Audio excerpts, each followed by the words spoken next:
Good morning, a good Erev Shabbos. I'm sitting outside here in Boston on a beautiful day.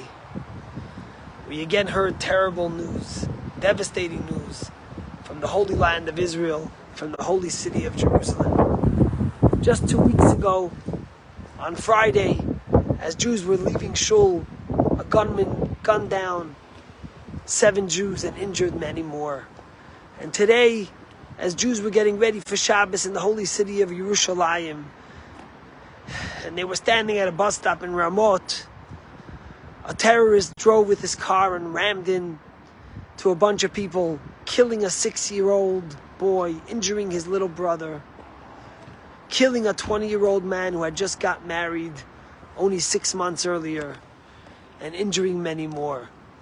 How sad is it to come to you today, after I spoke to you yesterday about the courageous efforts of the Israeli army, of the IDF, to save so many people in Turkey that's devastated by an earthquake where over 21. And just today in the morning I saw a video of the efforts and how they literally save and take a 10-year-old boy out of the rubble. And here you have 430 experts of the IDF and so much machinery and efforts trying to save one life while we lost so many.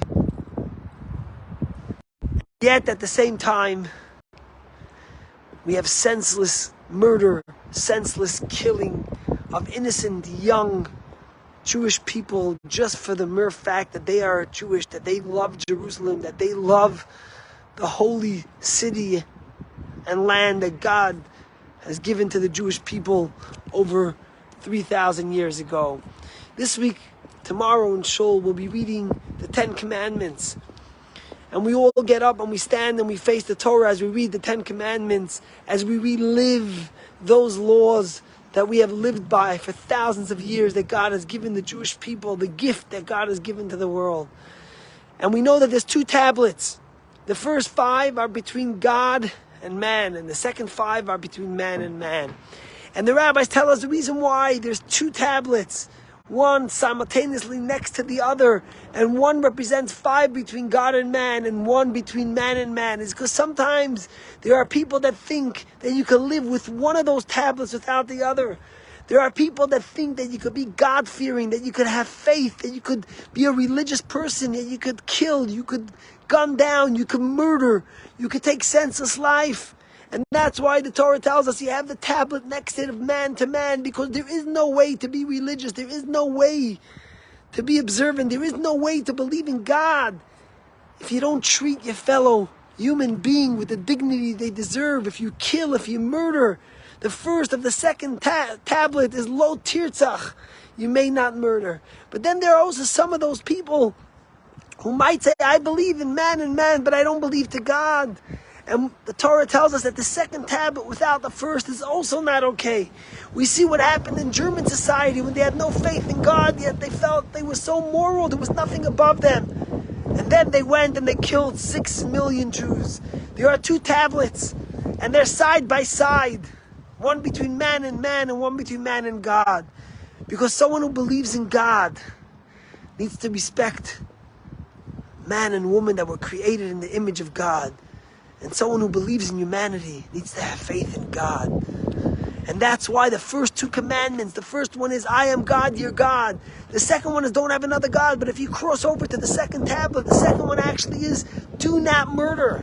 Because every human being is created in the image of God. And as we watched the devastation and the earthquake, and we saw how they tried to save one human life, that's what Jews are taught. That's what the Torah teaches us. Not to kill, not to gun down. You know, this summer, I spent 3 weeks with my family in the holy city of Jerusalem. The most beautiful city in the world, the dearest city to a Jew, the closest city to my heart. My father was born there. And my son Levi was just there last Shabbos with so many of his friends.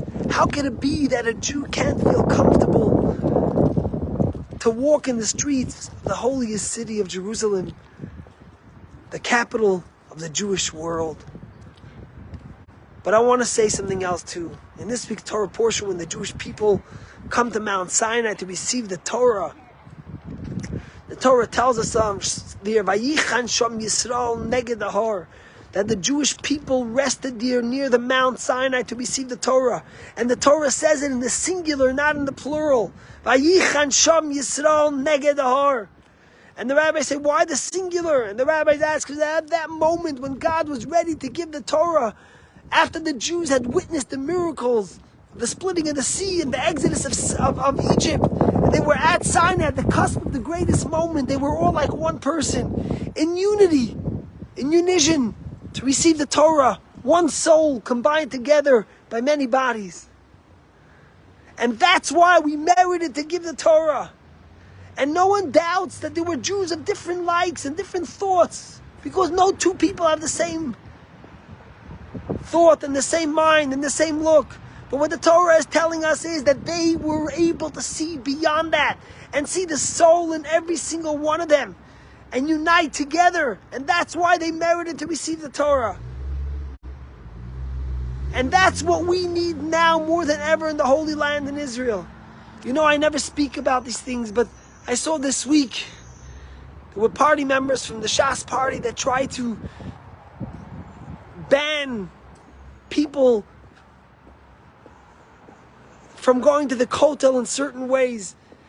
And to me, the whole idea we need now more than ever is the unity, the love, the understanding for one to another. You're not going to force someone to live like you. If you respect them and you elevate them, then the love and the unity and the soul together will withstand everything. Of course, we all have opinions, and I'm an observant Jew, and Torah is sacred to me, and tradition is the most important thing. But we have to learn that the only way we could receive the Torah is Vayichan Sham Yisrael neged Ahar, to be united. So here we are, again, watching senseless murder of a young 6-year-old boy and a 20-year-old husband, son, grandson, who were gunned down, who were rammed down just because they were Jewish. Let us unite together. Let us be strong.